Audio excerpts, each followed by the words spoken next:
There's three ways that I did it that I think is very effective, and that's through owning your own properties, through syndications, and through private lending. And I think you could accomplish a lot in one of, if not all three of those.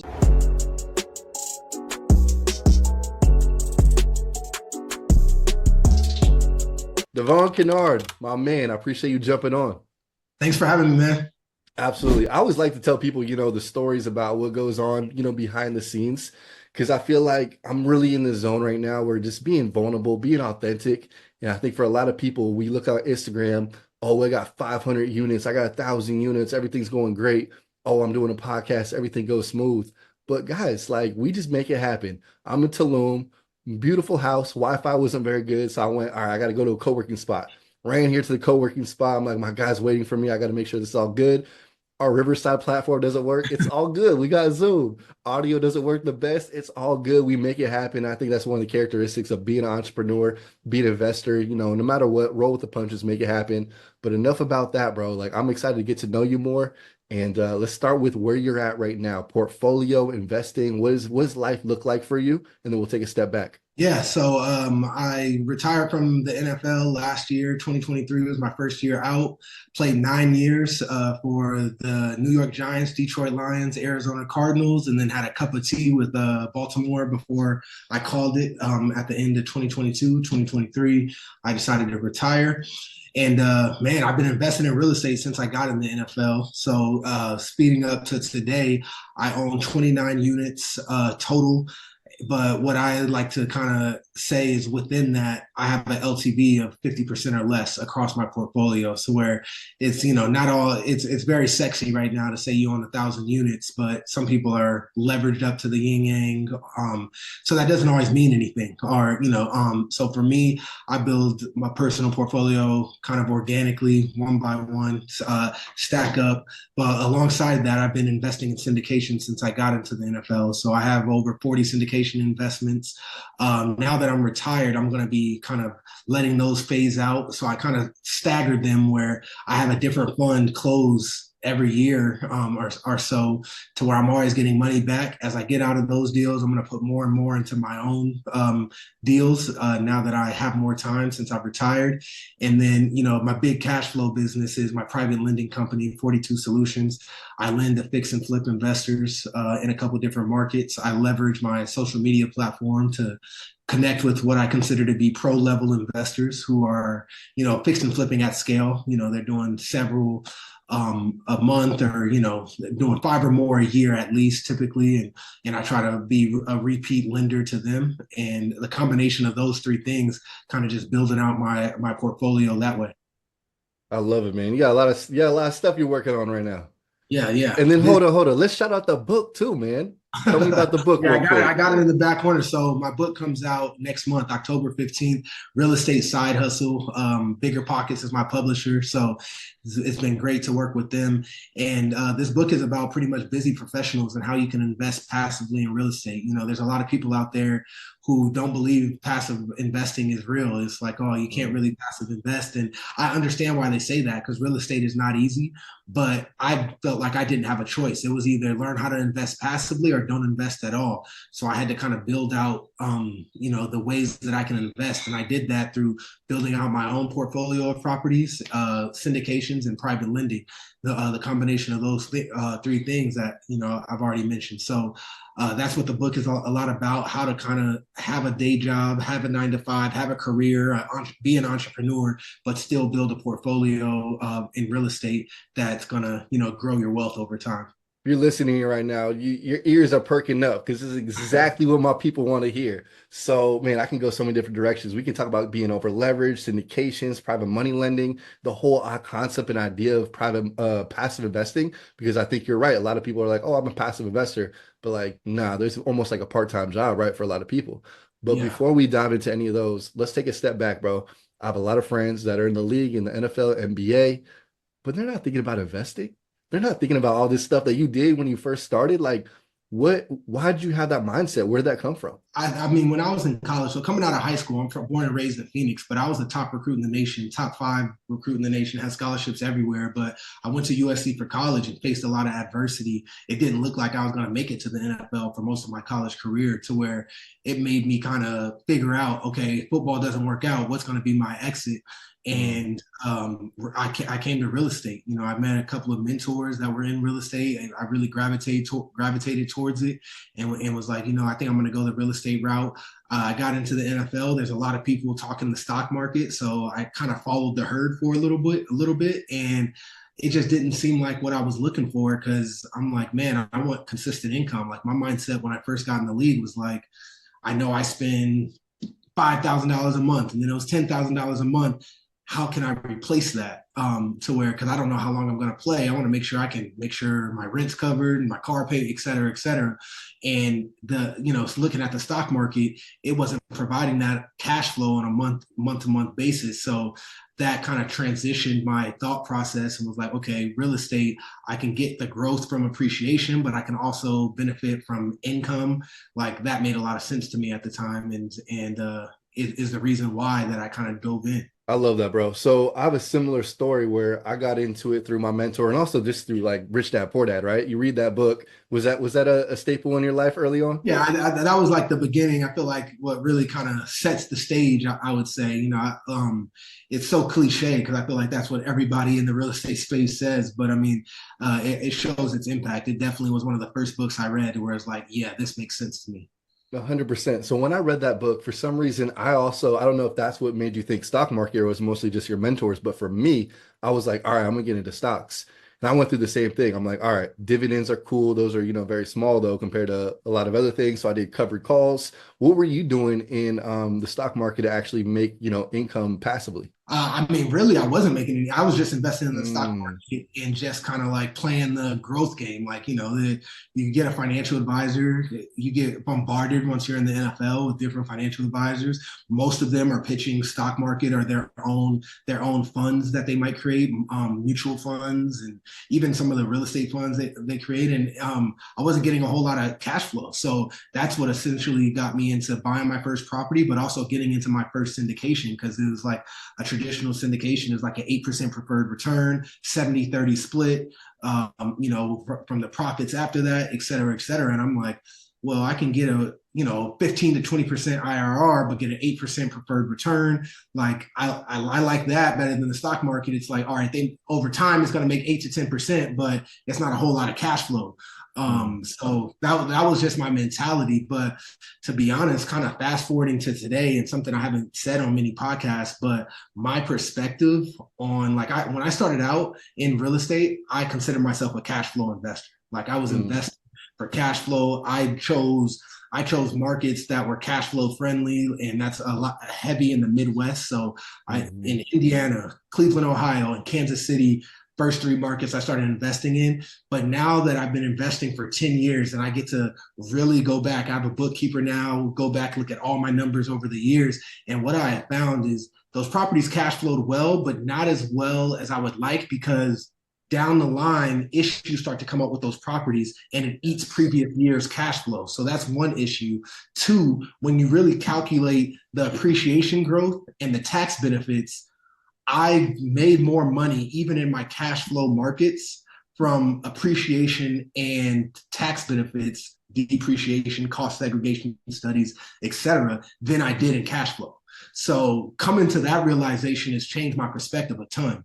And that kind of leads into why I've been heavy in like private lending and owning businesses and stuff like that interests me, because it's like you get a much higher cash on cash return in business and in lending, for me, the interest I can charge and all that, than you do in buy and hold real estate, because you got to account for, it might not come day one, but you got to account for capex, turnover, vacancy, all these things. And even in cash flow markets, so you might be like, oh, I got a 10% cash on cash return, and then 4 years down the line the roof needs to be done, it's 20 grand, and that affects the last 4 years cash flow numbers. So that's the realization that I've had, and it's made me pivot a little bit to where it's like, I'm not going to look at real estate solely as cash flow in the short term.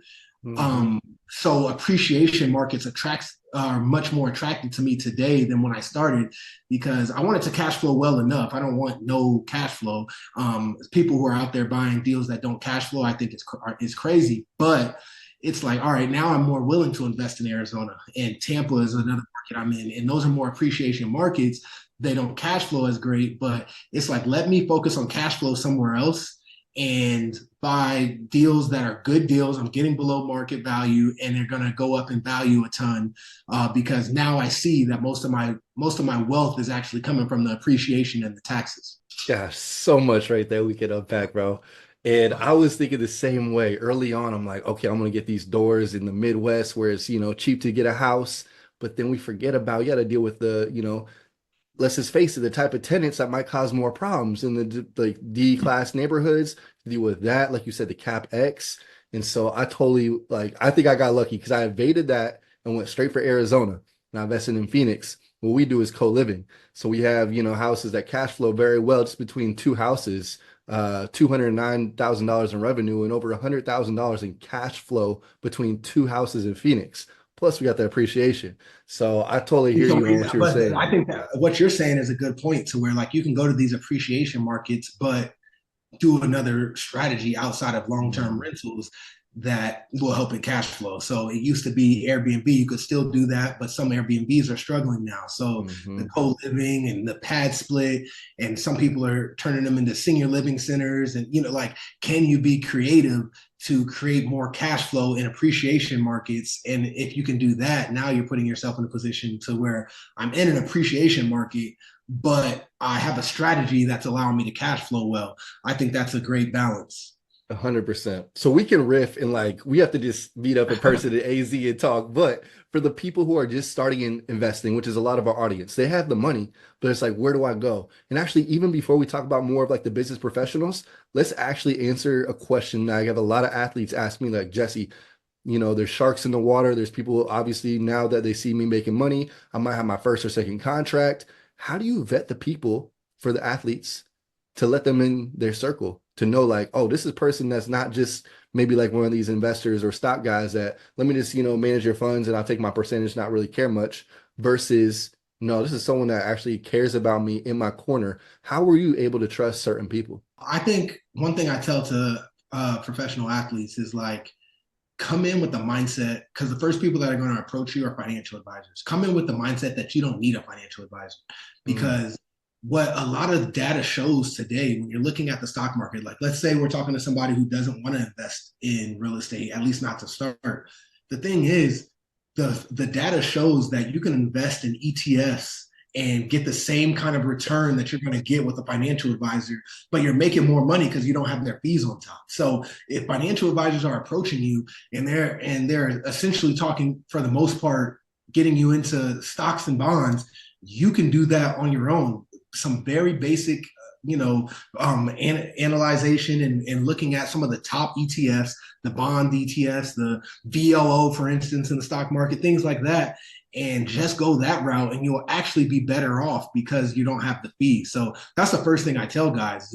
If you're getting approached by somebody and they're just pitching you that, they got to be adding a lot more value than that. But guys don't understand that, and they're approached in a way of like, oh, balancing out your portfolio and doing this and that. But if you're 23 years old and you're just trying to get in the stock market, put some money in VOO, for instance, and let it ride for the next 20 years, and you're going to be all right. Like it's going to play out well. So I think starting there to where now they got to really earn that check, because why should I hire you when I could just do that? They got to show mm, their value in other ways. Do they have other investment opportunities? And the second thing, when it comes to real estate, so it's getting popular for people to invest in private equity, venture capital, real estate. Like it's getting talked about more. But a lot of these financial advisors are pitching it, and all they're pitching is their own personal, like their company products. And it's like you're getting a small sample size of what the marketplace has. So having that perspective, if all they're going to be pitching you is what they have in house, then you got to realize you're not getting a good viewpoint of all the different investment types and opportunities that there are out there. And I think that's disadvantageous for athletes or people in that position. So that really changes the conversation to where it's like, man, can you start to piece together the pieces you need around you instead of trying to hire a financial advisor to do it all for you? Can you find somebody that helps you vet private equity deals? Can you find somebody, or can you start listening to books and podcasts to learn about real estate? And it takes more work, so that's why guys don't do it. But I think it's a better strategy in today's marketplace. But we're speaking the same language, man. I love it. So let's stay here for a second. You just mentioned the books. Obviously, go get your book. But what other books, podcasts should these guys be listening to? And this is not just for athletes. This is also people that are making, over 6 figures at their corporate job, looking to transition out. How do I make this passively? How do I get into business, be an entrepreneur, owning my own business? So for you, what are the go-to now? Because like there's some books that I loved back then. I'm like, actually, I probably would have read this one first instead of that one. What's like your top 3, top 4 looking back that you would give advice to these guys who are just starting? First, I've been really into a guy named Dan Martell. He has a book. He has a book. I'm trying to think of the name. I'm drawing a Buy Back Your Time. Buy Back Your Time. But I love that book, and I've been listening to his podcast a lot, just on business and stuff overall.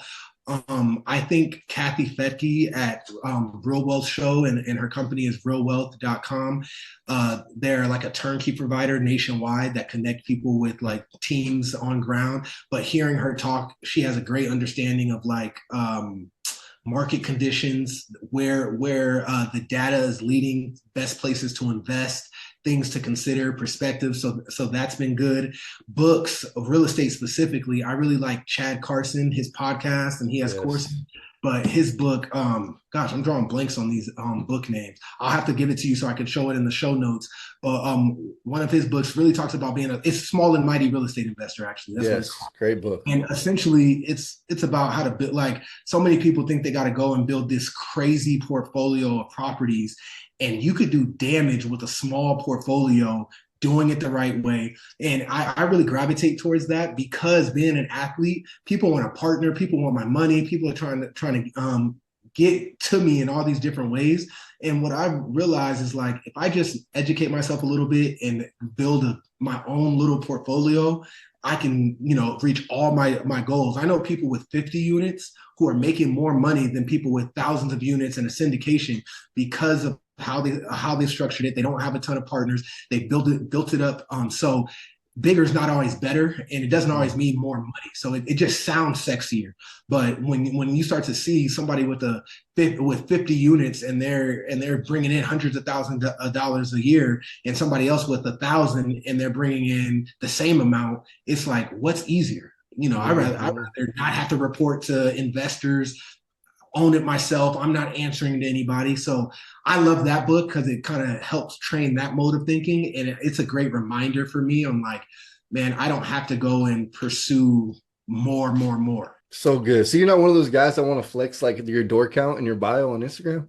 No, that's not me. I'm open and sharing where my portfolio is currently, but like, I think it's not showing the full picture. Like, there are people who are out there like, 10 million or 10,000 units. And it's like, yeah, but you're a GP getting just a small share of that. You're reporting to all the, like, not saying it's bad and not saying you're not crushing it and making a lot of money, but it's not giving it the realistic picture. Like, if you're going to do all that, say what your net is that you're pocketing a month, and let's compare it with people with smaller portfolios. So true. I want to stay on this one topic real quick. Keeping up with the Joneses. You're in the league, you're making good money. A lot of people do this, even if you're not in the league. Like, that's a tough thing to do, especially depending on who you surround yourself with.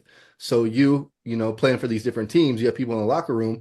Oh man, he just bought that. This person just did this. How'd you just look at that and say, you know what? I'm not going to do the same thing. I'm not going to try to keep up with the Joneses. I think it's really important to understand it's not right now.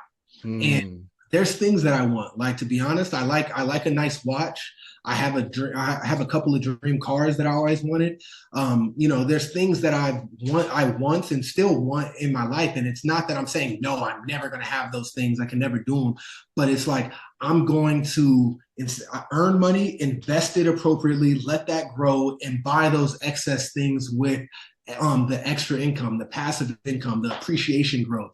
And I think that's the real flex. So challenging guys and people in general to kind of add that step in. Like you don't have to start to get a new job. You got a new tech job and you're going from 100,000 to 200,000. And all of a sudden you go and get a house that's $300,000 more. And instead of the Toyota, now you're driving the Mercedes, and you're just upping everything right away. And it's okay to embrace delayed gratification for a while, build it up and start to invest, and then allow your investments to pay for those things. So I'm a firm believer in that. And I think that shifts because I can connect to that more. If you tell me that I need to be frugal the rest of my life and I can never take a nice vacation and fly first class, or I can never buy the car that I want, you're going to kind of lose me after a while, because there's certain things I want to work hard to go and achieve. But if we change the conversation where it's like, let's build up, make financially responsible decisions for a while, put yourself in a position to where you can make those decisions long term.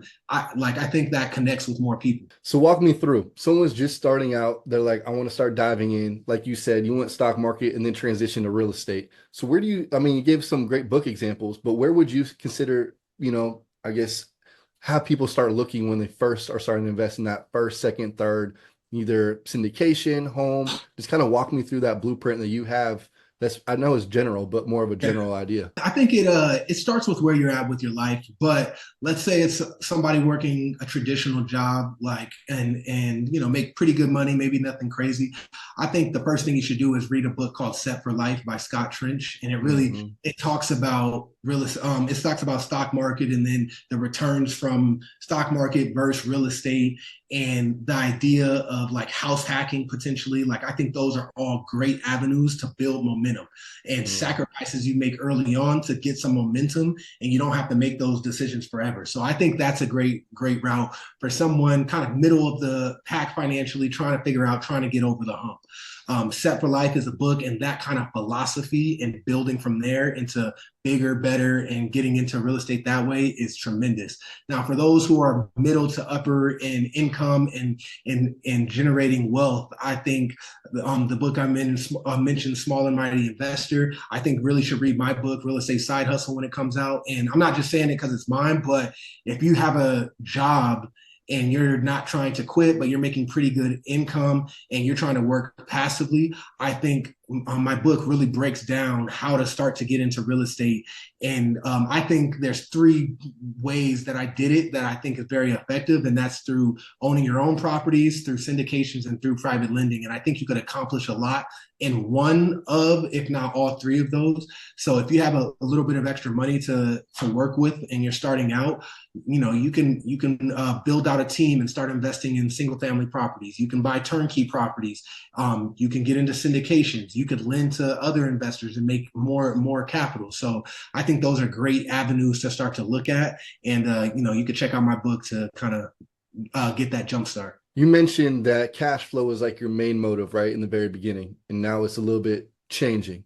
Would you say cash flow should be the first thing most new people investing start out with, or do you have a different philosophy now? I still value cash flow a ton, but I've realized that getting it directly from long-term rental real estate is not, it's not what it's cracked up to be. Like, people talk about that. And if you're putting 20% down on a traditional house and playing that game, there's people out there pocketing $200 to $400 per unit or per house. And it's like, you got to stack a lot of houses for that to end up meaningful, unless you're putting way down. So even if you're, buying a property cash, and it's like you're getting a 6% return, an 8% return, somewhere in there, unless you're buying very distressed and forcing a lot of value. But for the most part, I would say 8 to 10% cash on cash is what the average person is going to get on a deal, to where it's like, all right, how can you make more? And I've recently kind of found, you can do that a lot better through business, essentially. But that doesn't mean that you don't invest in real estate. But real estate, I think 10, 15, and 20 years down the line, when those houses get paid off, when the rents have gone up, that's when cash flow starts to hit crazy. Yeah. But early on and right off the bat, it's not what it's cracked up to be on social media Mm. and even in cash flow markets. So, I like to, now that I've realized it, I don't want to be a person who's banging my head against the wall saying the same thing to people when it's like, hey, my portfolio says differently. And I have to acknowledge that. And it's changed my investment perspective and strategy. 100%. Like you said earlier, and I agree because I do something a little bit more creative. If you want to go cash flow and not have your entire year's, cash flow wiped out with one roof or two AC units, you got to get creative with those single Gotta be family creative. homes. Yeah. So that's one way to do it if you want to do it. But then also, maybe that is a little bit less passive unless you build your team around it. So, Yeah. guys, there's a lot of different ways to play the game. And that's why people reach out all the time. Like, I want to get into real estate. I'm like, all right, there's a That's lot a of different that's a ways to play real estate. you bring up a really good point though, because if you want to invest passively, then doing pad split per room and all that might not be the move unless you hire a company. But then you got to factor in their fees and make sure your net return is worth it. Like, you know what I mean? So there's a lot of factors Hmm. that go into that. So I would say if you want to stay in real estate, but you're a cash flow investor, you have to be creative. And there's a couple of different ways. You can be creative with how you purchase. So that's creative financing, using seller financing, sub two, doing stuff like that. Or once you own the property with the kind of rental, maybe it's midterm, maybe it's short term, maybe it's by room, like pad splitting it.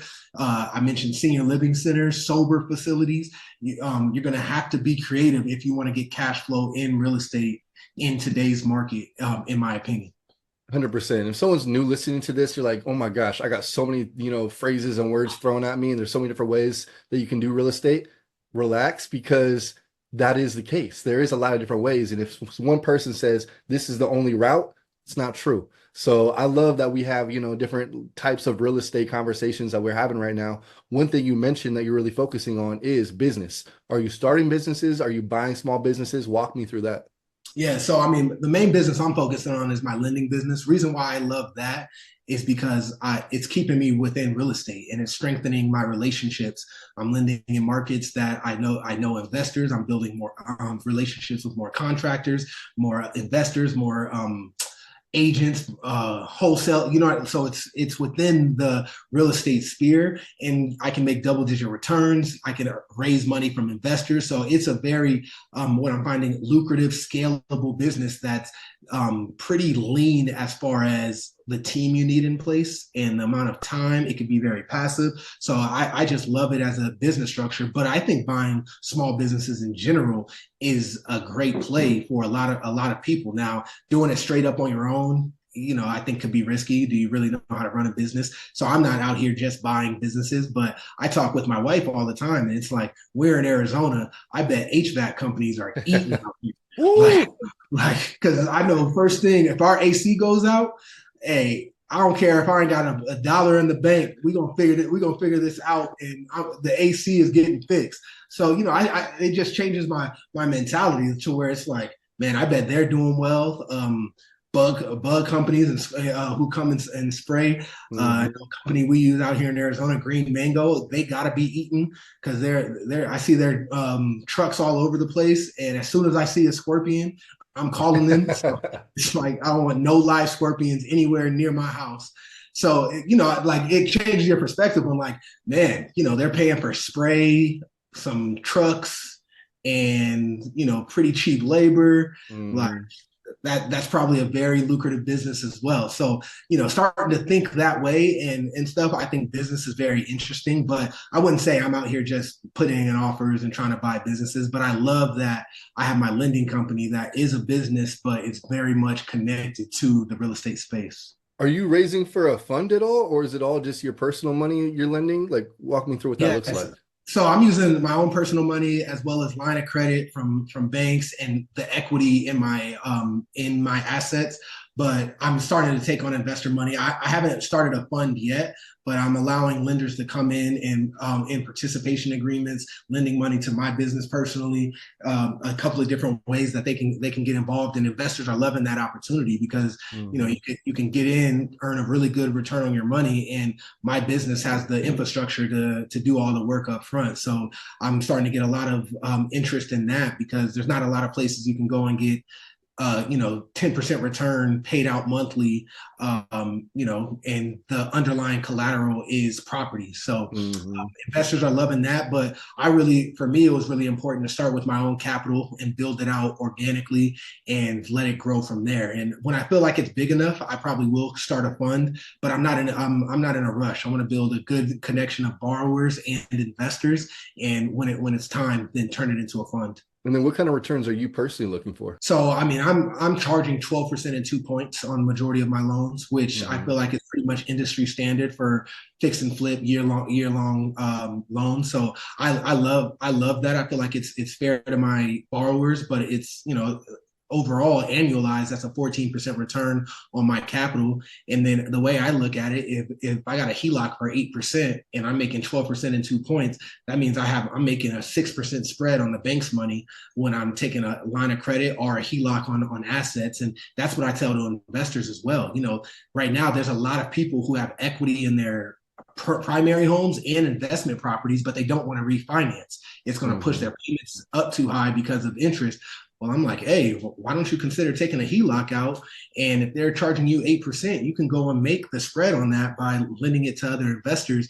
And what I found is a lot of people are like, wow, I didn't even think about that. And same goes with their 401k. A lot of people don't know, but you can take your 401k, convert it to a self-directed 401k, and lend out of it tax free.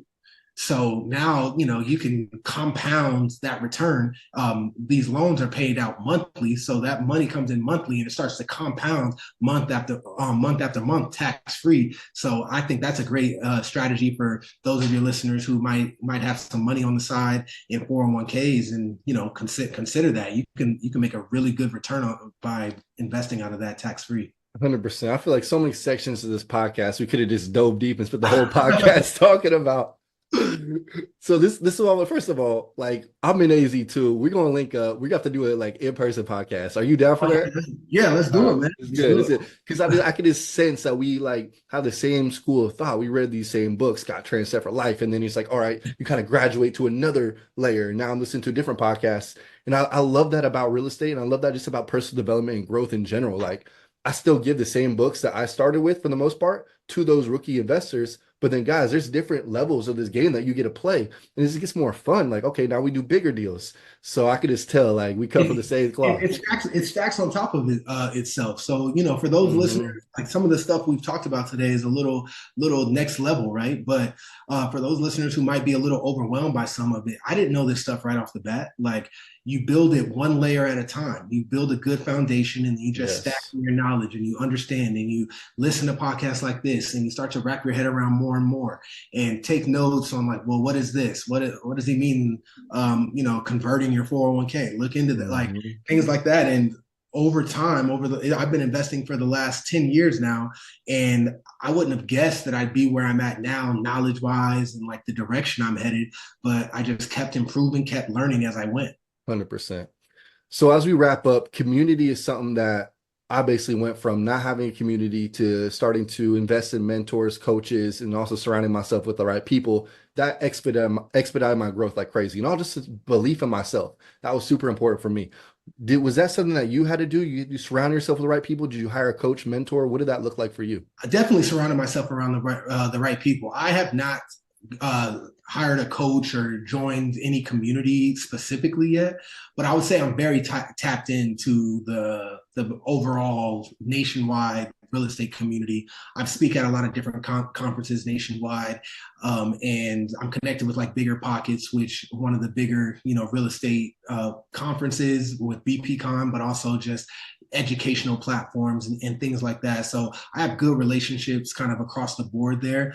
I'm not opposed to taking on a coach. I just feel like you got to leverage the access you have, and keeping it 100. Me being a professional athlete, and actually knowing real estate, it's allowed me to get into a lot of doors and build relationships with a lot of people, to where I felt like I hadn't really needed to where it's Yeah. like I'm speaking at Limitless and in at private dinners with like Ken McElroy, and he's a big guy out in Arizona who's doing huge syndications and stuff, and it's like that, leveraging your whatever you have. And for me, leveraging that I was a professional athlete. So for those out there, obviously not everyone was a professional athlete, but taking advantage of the resources you do have within your community, within your friend group, meetups that are around locally, taking Hmm. advantage of that. And I think coaching and joining communities is incredible, but do the work first of adding value to yourself and understanding the game. Like some people want to get in, so they just do that. And it's like where I've separated myself from any other professional athlete in real estate is I took the time to learn the language of real estate. Mm. Like if I went and showed a random person my football playbook, they would be like, what the heck? X's and O's, and like, what is a curl flat drop? What is a deep third? Like they wouldn't understand it. But same as with real estate. Like if you walk into a meeting or a room full of investors, and you haven't done any background work on a cash on cash return, loan to value, fix and flip, like just general knowledge that you're going to hear spit around, then you're doing yourself a disservice. What's going to make people want to interact with you? But when you have a standard of like, oh, I kind of know what I'm doing, I have something to add to the conversation, I think that goes a long way. Couldn't have said it better. That's a mic drop right there, brother. So let's go here real quick. How do you juggle family and business? I feel like a lot of people use almost their kids as an excuse rather than the reason that they have time to create a legacy for them. Mm-hmm. What's your thoughts there? I think you got to know what phase of life you're in.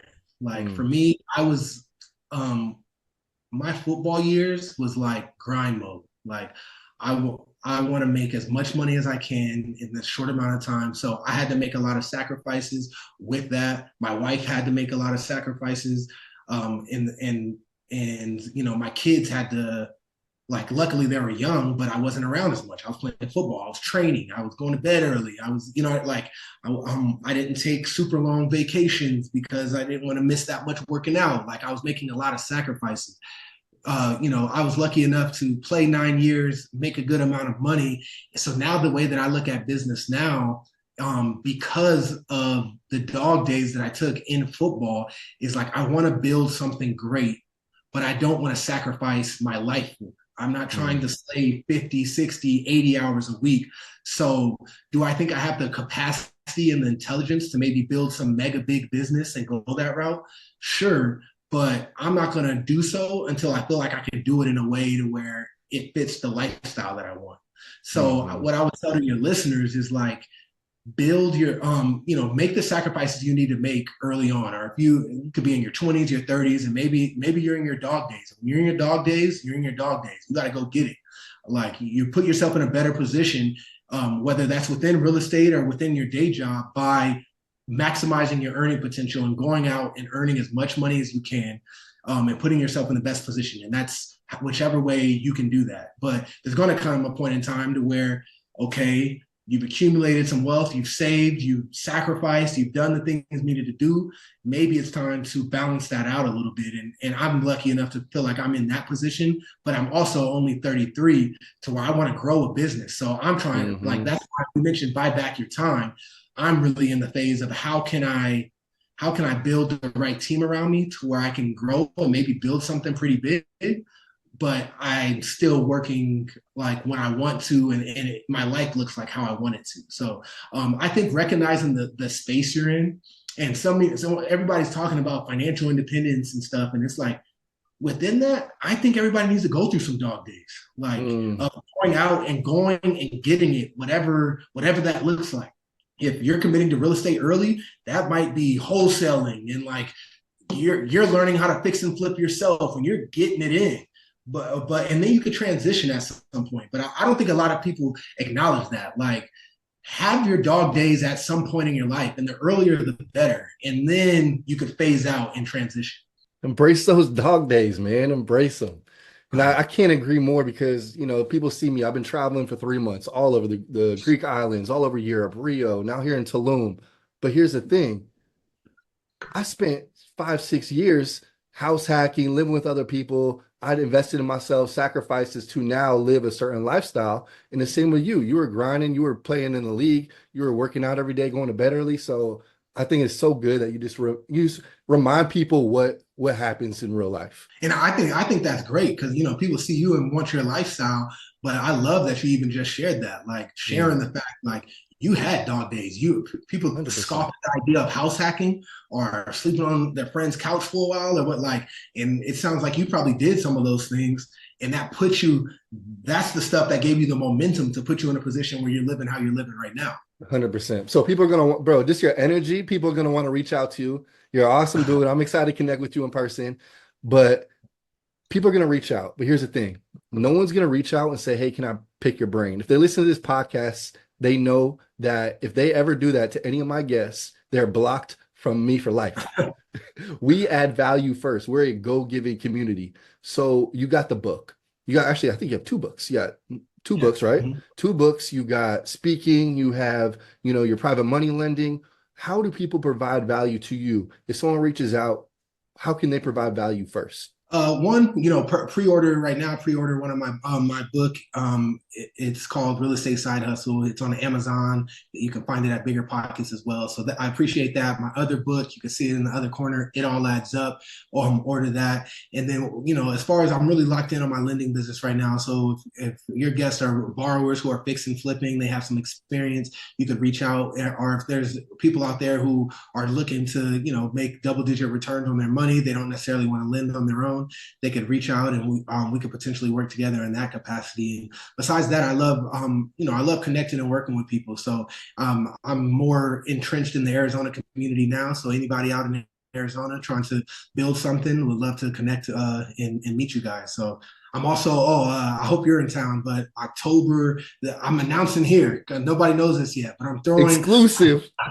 I'm throwing my book launch party for my book October 18th at North and Co's brokerage office. Gonna have DJ music, and I'm inviting the whole community. So it fits up to Love that. 150 people. So I'm gonna start pushing that out. So if you wanna meet me and impress me, tell me you listen to this podcast and you popped up to the book launch party October 18th. Let's go. No, 150, that's the max we can bring. Oh, that's the max, but I feel like people are gonna be in and out. So we'll see. All right, cool. How do people connect with you? Obviously, I'll put it in the show description, the notes, but like best way people can reach out, connect. Follow me on all social media at Devon Kennard. And then my website's devonkennard.com. So reach out to me there. You can shoot me a message or anything through the DMs or through the website. And subscribe to my newsletter. I've been putting out a weekly newsletter, thoughts, stuff that's going on with me. So yeah, I'd appreciate that as well. Devon, it's an honor, brother. Our motto is you become who you surround yourself with. In the last hour, even with a little bit of tech problems, it's been fun surrounding myself with you, man. So I appreciate you coming on the Growth House podcast. Man, thanks for having me. And I know the sound might be a little off, but I hope your listeners take something from this. 100%.